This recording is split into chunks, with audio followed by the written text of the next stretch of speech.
it's Sarah. Welcome back to my channel. We're getting to the end of my writing for October. Yesterday I spent a lot of time looking at my plot and making sure I was hitting a few points that I really wanted to hit, because I finally realized that my whole story is a mystery, and I don't know why that took so long to click. I don't typically read mysteries, but I realized that that's what my story is, essentially, like in the category of like storylines, not the genre. Like my genre is fantasy romance, but the type of story I'm telling is a mystery, because it's two unlikely characters who greatly dislike each other, the enemies to lovers part, being forced to work together to solve a problem, solve a curse that is inflicting pain and difficulty on both of their worlds and the people they know and love, and they have to team up together to kind of sort it out and figure out how to break the curse, how to overcome it, how to do all these different things.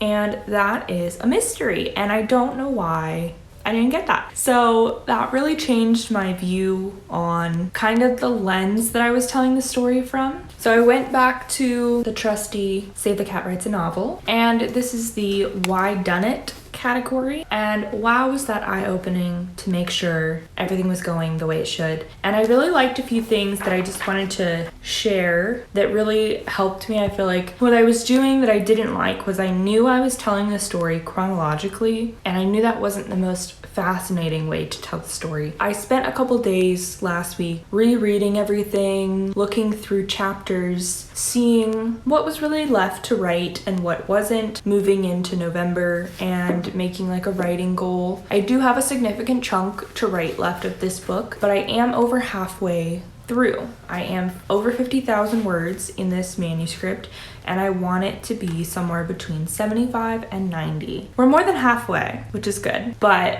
we still have a lot to write.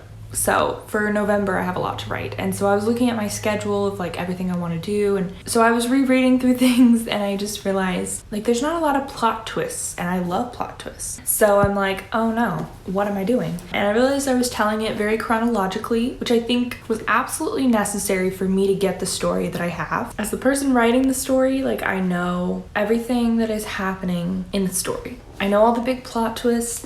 I know their backstories, I know all these different events that happen and kind of how they would play out later. This was all information I needed to do, but now it's like I just need to spin the story so that it kind of is way more interesting to the reader and has plot twists. And so that's where this book came in, and they said something in here that I really liked. One is that all of this like type of storyline centers around a crime that has been committed and a dark secret that lies at the heart of it all. And it's the writer's job to keep the reader guessing at every turn. So that's definitely like true for my story. It's like something happened, a crime, a curse, a something, and there are a lot of secrets built into the story that our couple is like uncovering. It says, it's the reader who must be forever changed by what you ultimately reveal about human nature. And I knew that was like a really big component of this, was that a half of like the journey of like solving this curse and like this problem in their life is really like an internal thing for all of them. So I think I didn't like the way I was representing that. So I thought that was really interesting. And then the way that I knew I needed to like reorder a couple things of the way that I'm telling the story was after reading this line, which is that every Why Done It is like a series of increasingly dark rooms which the readers must walk through. We're not sure what we'll find at the end or who, but we're along for the ride because we know it's going to answer the fundamental question behind every good mystery. Why? Why did this happen? So I like that whole dark room thing because I think I was just kind of giving you the answers, and therefore it wasn't feeling like very genuine. It was like my characters were opening up to the reader like way too much to me. Anyways, that's the breakthrough brainstorm kind of thing that happened this last week. Yesterday I spent a great deal of time looking at a story that I feel like is slightly similar in that it's a duo, like a couple forced to work together. They're solving a series of murders, a whole like mystery case, and that's Crescent City by Sarah J Maas, like her first book, House of Earth and Blood. That's like the whole premise of that story. It was really good to know that when I was like breaking it down in my head, like what are the steps that I need to make sure I hit, and there were like different scenes I definitely wanted to hit. It was really good to just kind of like see another example and be like, oh yes, this is exactly how I wanted mine to go. It's like a totally different type of book. Like it was good to see another example and kind of like make sure that I'm hitting those marks.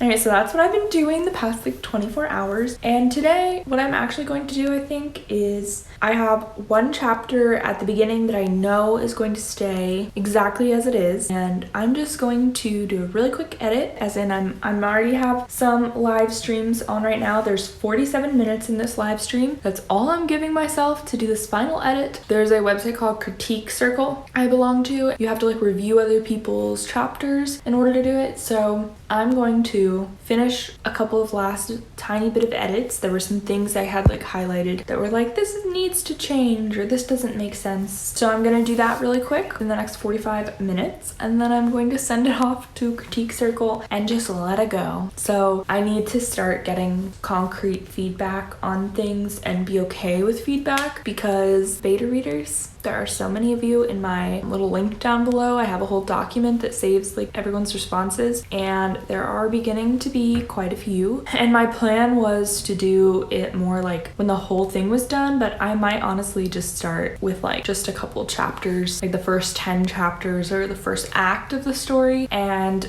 like start that whole beta reader process, because I feel a little bit of a chicken, but I haven't done it really yet. I've had like people in my personal life read chapters and give thought-provoking feedback that has been helpful, but I do need like strangers. So this is my first start at strangers. I'm gonna rip off the band-aid and just give it to like absolute strangers who have no concept of like my book or the writing process, like any of you do who've watched my videos and then signed up to be a beta reader. And so it'll be interesting to just get like a lot of very different feedback. I'm only gonna take it with a grain of salt, but I think I need to start building up like my tough skin, because my book is being written slower than I wanted, but I'm happy with where it's going, and so I'm just going to be happy with that and happy with knowing that I'm not publishing it in 2024, which is such a bummer to say, but 2025 will be our year and it will be done. So hopefully very early 2025 is the plan. Yeah.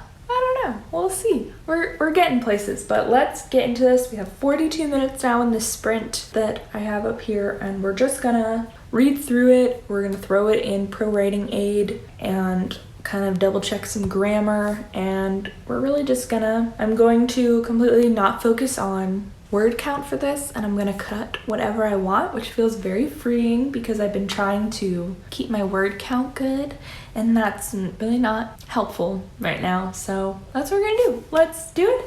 I'm gonna heat up my coffee and then we're gonna get to work.